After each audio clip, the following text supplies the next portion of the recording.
इस वीडियो का उद्देश्य नई पीढ़ी को पुस्तक के बारे में जानकारी देना और शिक्षित करना है। किसी धर्म या संप्रदाय की भावनाओं को चोट पहुंचाना इस वीडियो का उद्देश्य बिल्कुल भी नहीं है। प्रत्येक व्यक्ति की धार्मिक भावनाओं और आस्था का सम्मान होना चाहिए, ऐसा हमारा विश्वास और आस्था है। हेलो फ्रेंड्स, 1988 में एक ब्रिटिश भारतीय लेखक सलमान रुश्दी ने अपनी किताब द सैटनिक वर्सेस प्रकाशित की।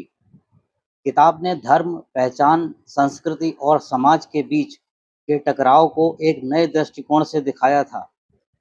इस उपन्यास का मुख्य विषय प्रवासी जीवन, विश्वास और पहचान के संघर्षों के इर्द-गिर्द घूमता था। हालांकि यह साहित्यिक दृष्टिकोण से बहुत महत्वपूर्ण मानी जाती थी, यह किताब धर्म विशेष रूप से इस्लाम के अनुयायियों के लिए एक बड़ा विवाद बन गई। आखिर किताब में ऐसा क्या था जो इस्लाम धर्म के अनुयायियों को आपत्तिजनक लगा? किताब में एक विवादास्पद हिस्सा था जहां लेखक सलमान रुश्दी ने पैगंबर मोहम्मद के जीवन और उनके धार्मिक संदेशों को एक नए तरीके से पेश किया। उपन्यास में माहौंड नाम का एक किरदार था जो पैगंबर मोहम्मद की छाया प्रतीत होता था। माहौंड पहले कुछ देवी देवताओं को स्वीकार करते हैं, लेकिन बाद में उन्हें शैतान द्वारा प्रेरित गलती मानते हुए अस्वीकार कर देते हैं। इसे सैटनिक वर्सेस कहा जाता था, जो इस्लाम की शुद्धता पर सवाल उठाने जैसा था। किताब में यह भी दिखाया गया कि माहौंड और उनके अनुयायी, जिनके बारे में कहा जाता था कि वे पैगंबर मोहम्मद और उनके साथियों के प्रतिनिधि हैं, कई नैतिक और धार्मिक समस्याओं का सामना करते हैं। कई मुस्लिम समुदायों ने इसे धार्मिक भावनाओं के खिलाफ पाया और इसे ईश निंदा के रूप में देखा। किताब में मोहम्मद पैगंबर की पत्नियों को भी गलत रूप से प्रस्तुत किया गया। इस्लाम को मानने वाले मोहम्मद पैगंबर की पत्नियों को मां के रूप में देखते हैं, इसलिए इस प्रकार का प्रस्तुतिकरण उनको नागवार लगा। अब बात करते हैं पुस्तक का भारत में बैन और फिर बैन का हटना। 1988 में जब दी सैटनिक वर्सेस प्रकाशित हुई, तो भारत में किताब को लेकर जबरदस्त विरोध हुआ। 1989 में राजीव गांधी की सरकार ने इसे बैन कर दिया, यह कहते हुए कि यह मुसलमानों की धार्मिक भावनाओं को आहत करता है। भारत में इस किताब को बैन करने का निर्णय काफी हद तक मुस्लिम संगठनों द्वारा किए गए प्रदर्शनों और विरोध के कारण लिया गया था। इन संगठनों का कहना था कि इस किताब ने इस्लाम को गलत तरीके से प्रस्तुत किया था और इसमें पैगंबर मोहम्मद का अपमान किया गया था। किताब पर बैन को लेकर काफी राजनीति भी हुई। हालांकि 2015 में भारत सरकार ने इसे फिर से रिलीज करने का निर्णय लिया, यह बताते हुए कि किताब में धार्मिक आस्था पर सवाल उठाने के बजाय यह एक साहित्यिक कृति है। इस बैन को हटाने का निर्णय भारत सरकार ने विचार विमर्श और अदालतों के आदेश के बाद लिया, जिसमें यह स्पष्ट किया गया था कि किताब अभिव्यक्ति की स्वतंत्रता का हिस्सा है। किताब पर बैन बड़े ही विचित्र तरीके से लगाया गया था। एक नोटिफिकेशन के द्वारा किताब के आयात को बैन किया गया था।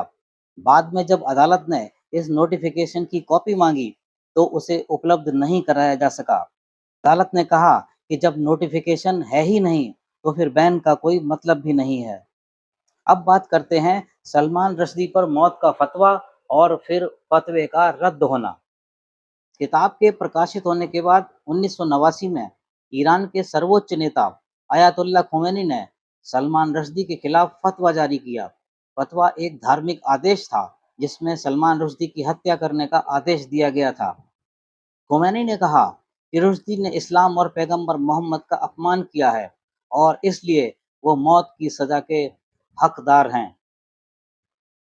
इस फतवे ने दुनिया भर में हलचल मचा दी और सलमान रुश्दी को कई साल तक छुपकर जीवन जीना पड़ा। वह कई सालों तक सुरक्षा में रहे, लेकिन फिर भी उन्हें मौत का खतरा हर समय सताता रहा। हालांकि 1998 में ईरान ने घोषणा की कि वह इस फतवे को रद्द कर रहा है, लेकिन इसके बावजूद रश्दी के खिलाफ हिंसा की धमकियां जारी रहीं। अब बात करते हैं सलमान रश्दी पर न्यूयॉर्क में हमला कैसे हुआ। 2022 में सलमान रुश्दी को एक साहित्यिक कार्यक्रम में बोलने के लिए न्यूयॉर्क के चाउटॉकिया संस्थान में आमंत्रित किया गया था। कार्यक्रम के दौरान एक हमलावर हादी मतार ने सलमान रुश्दी पर हमला कर दिया और उन्हें 15 बार चाकू मारा। इस हमले में सलमान रुश्दी गंभीर रूप से घायल हो गए। उनकी एक आंख की रोशनी चली गई और उनके अंगों को नुकसान पहुंचा। हादी मतार को तुरंत गिरफ्तार कर लिया गया और उस पर हत्या के प्रयास और हमले के आरोप लगाए गए। न्यूयॉर्क की अदालत ने मतार को दोषी ठहराया और उसे सजा देने का निर्णय ले लिया। यह हमला एक बार फिर से रुश्दी के खिलाफ जारी घृणा और असहिष्णुता का उजागर करता है, जो उनके विचारों को लेकर था। हमले के बाद रुश्दी ने अपनी स्थिति पर काबू पाया और 2024 में उन्होंने अपनी आत्मकथा नाइफ प्रकाशित की, जिसमें उन्होंने इस हमले और उससे जूझने के बारे में लिखा। हमलावर पर 16 मई 2025 को फैसला आने वाला है। अब बात करते हैं कि सलमान रुश्दी की इस किताब को आज भी क्यों याद किया जाता है। द सैटनिक वर्सेस आज भी एक महत्वपूर्ण और विवादास्पद कृति मानी जाती है। यह न केवल साहित्यिक दृष्टिकोण से महत्वपूर्ण है, बल्कि यह भी दर्शाती है कि कैसे एक किताब और लेखक का विचारधारा का संघर्ष समाज में गहरी संवेदनाएं और प्रतिक्रियाएं उत्पन्न कर सकता है। सलमान रुश्दी ने अपनी किताब के माध्यम से अभिव्यक्ति की स्वतंत्रता, धर्म और समाज के बीच के जटिल रिश्तों की चुनौती दी, जिससे एक वैश्विक बहस की शुरुआत हुई।